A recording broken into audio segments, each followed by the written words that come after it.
learning Quran together.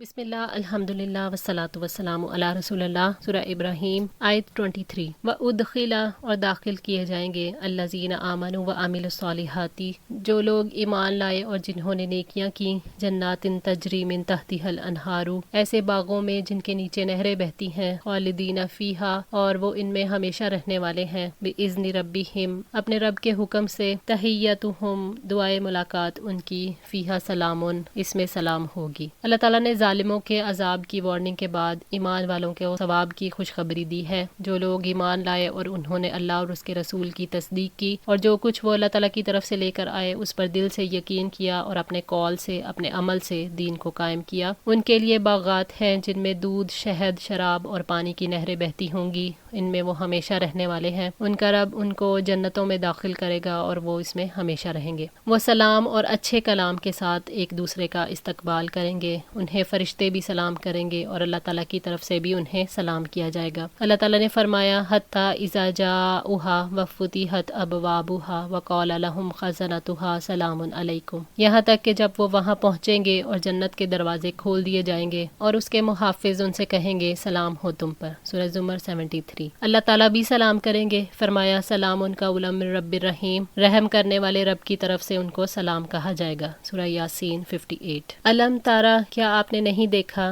کیفا کس طرح، ضرب اللہ بیان کی اللہ نے، مثلاً کلمات طیبات پاکیزہ کلمے کی مثال، کشجرۃ طیبات پاکیزہ درخت کی طرح ہے، اصلھا جس کی جڑ، ثابت مضبوط ہے، وفرعھا اور اس کی شاخیں، فی السماء آسمان میں ہے۔ یہاں کلمہ طیبہ سے مراد ہے اس بات کی گواہی کہ اللہ تعالیٰ کے سوا کوئی معبود نہیں، یعنی لا الہ الا اللہ۔ کشجرۃ طیبات ایک پاکیزہ درخت کی طرح ہے، مراد کھجور کا درخت ہے۔ حضرت ابن عمر رضی اللہ تعالیٰ عنہ نے بیان کیا کہ ہم نبی صلی اللہ علیہ وسلم کی خدمت میں حاضر تھے، آپ نے پوچھا اچھا مجھے بتاؤ تو وہ کون سا درخت ہے جو مسلمان کی مانند ہے، جس کے پتے نہیں گرتے، ہر وقت میوہ دیتے ہیں؟ ابن عمر رضی اللہ تعالیٰ عنہ کہتے ہیں میرے دل میں آیا کہ وہ کھجور کا درخت ہے، مگر میں نے دیکھا کہ حضرت ابو بکر اور عمر رضی اللہ تعالیٰ عنہ بیٹھے ہوئے ہیں، انہوں نے جواب نہیں دیا تو مجھے ان بزرگوں کے سامنے کلام کرنا اچھا معلوم نہیں ہوا۔ جب ان لوگوں نے کچھ جواب نہیں دیا تو نبی صلی اللہ علیہ وسلم نے خود ہی فرمایا وہ کھجور کا درخت ہے۔ جب ہم اس مجلس سے کھڑے ہوئے تو میں نے اپنے والد حضرت عمر رضی اللہ تعالیٰ عنہ سے عرض کیا ابا جان اللہ کی قسم میرے دل میں آیا تھا کہ میں کہہ دوں وہ کھجور کا درخت ہے۔ انہوں نے کہا کہ پھر تم نے کیوں نہیں کہا؟ تو میں نے جواب دیا کہ آپ لوگوں نے کوئی بات نہیں کی، میں نے آگے بڑھ کر بات کرنا مناسب نہ سمجھا۔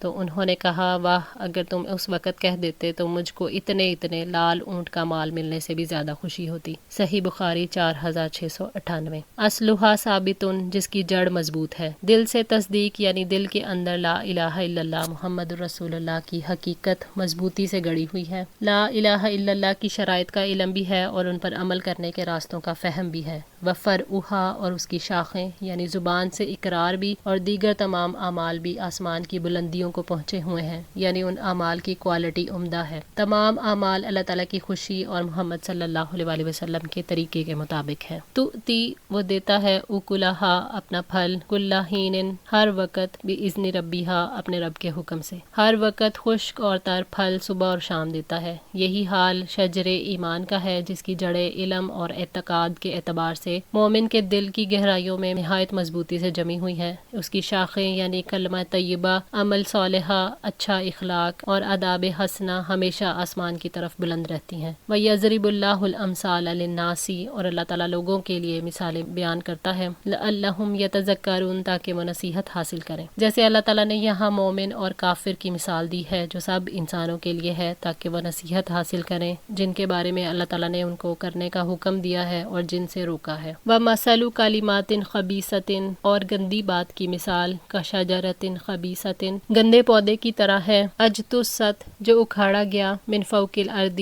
زمین کے اوپر سے، ما لہا من قرار اس کے لیے کوئی قرار نہیں۔ اللہ تعالیٰ نے کلمہ طیبہ کے مخالف کلمہ کفر اور اس کی شاخوں کا ذکر کیا ہے کہ گندی بات کی مثال کلمہ کفر ہے جو کافر کے دل میں ہے، یعنی شرک کلمہ خبیثہ ہے جو شجر خبیثہ کی طرح ہے۔ اس سے مراد اندرائن کا درخت ہے جو کھانے میں کڑوا ہے، جس میں نہ کوئی خیر ہے، نہ اس کی جڑ گہری ہے اور نہ ہی اس کی شاخیں آسمان تک پھیلی ہوئی ہیں۔ شرک کی کوئی بنیاد ہوتی ہے، نہ کوئی دلیل، اور نہ اللہ تعالیٰ نے شرک کے ساتھ کوئی عمل قبول کرنا ہے۔ کفر اور گناہ کی باتیں دل میں کوئی مضبوطی نہیں لاتی، نہ اس میں ثبات ہوتا ہے، نہ کوئی نفع، جس کا نہ عمل کرنے والے کو کوئی فائدہ ہوتا ہے اور نہ کسی دوسرے کو اس کا کوئی نفع نصیب ہوتا ہے۔ یثبت اللہ، ثابت رکھتا ہے اللہ، الذین آمنوا، ان کو جو ایمان لائے، بالقول الثابتی، مضبوط بات کے ساتھ، فی الحیات الدنیا و فی الآخرہ، دنیا کی زندگی میں بھی اور آخرت میں بھی۔ اللہ تعالیٰ ایمان والوں کو ثابت قدمی عطا فرماتا ہے پختہ بات کے ذریعے، اور وہ ہے لا الہ الا اللہ۔ دنیا کی زندگی میں بھی اور آخرت میں بھی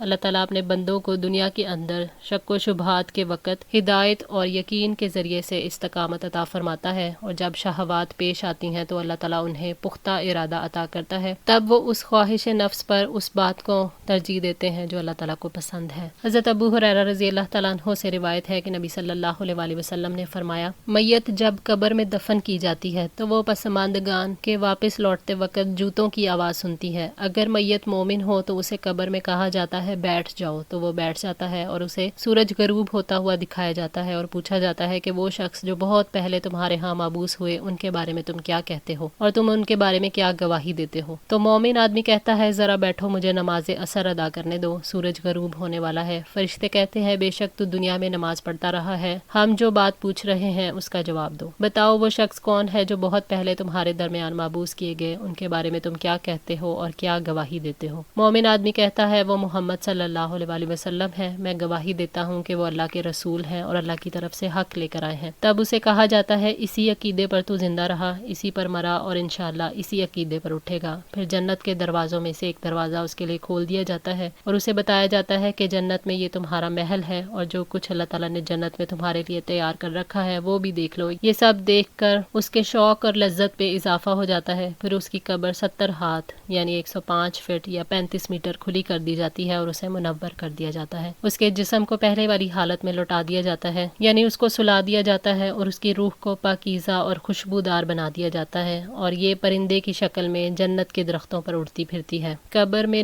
مومن کا نیک انجام اللہ تعالیٰ کی اس ارشاد کی تفسیر ہے کہ اللہ تعالیٰ اہل ایمان کو کلمہ طیبہ کی برکت سے دنیا اور آخرت کی زندگی یعنی قبر میں بھی ثابت قدمی عطا فرماتے ہیں۔ حضرت ابو ہریرہ رضی اللہ تعالیٰ عنہ کہتے ہیں کہ نبی صلی اللہ علیہ وآلہ وسلم یہ دعا مانگا کرتے تھے، اللہم انی اعوذ بک من عذاب القبر ومن عذاب النار ومن فتنۃ المحیا والممات ومن فتنۃ المسیح الدجال۔ اے اللہ میں عذاب قبر سے اور دوزخ کے عذاب سے اور زندگی اور موت کی خرابی سے اور مسیح دجال کے فساد سے تیری پناہ مانگتا ہوں۔ صحیح بخاری 1377۔ وَيُضِلُّ اللَّهُ الظَّالِمِينَ، اور اللہ تعالیٰ ظالموں کو بھٹکا دیتا ہے۔ مومنوں کی ہدایت کے مقابلے میں ظالموں کو اللہ تعالیٰ گمراہ کر دے گا اور انہیں قول ثابت کی توفیق نہیں دے گا، اس طرح وہ کفر پر وفات پائیں گے اور ہلاک ہوں گے۔ یہ ان کے شرک پر اصرار اور اس کی دعوت اور مومنوں پر ان کے ایمان کی وجہ سے ظلم کرنے اور اذیتیں دینے کی وجہ سے ہوگا۔ وَيَفْعَلُ اللَّهُ مَا يَشَاءُ، اور اللہ تعالیٰ جو چاہتا ہے وہ کرتا ہے،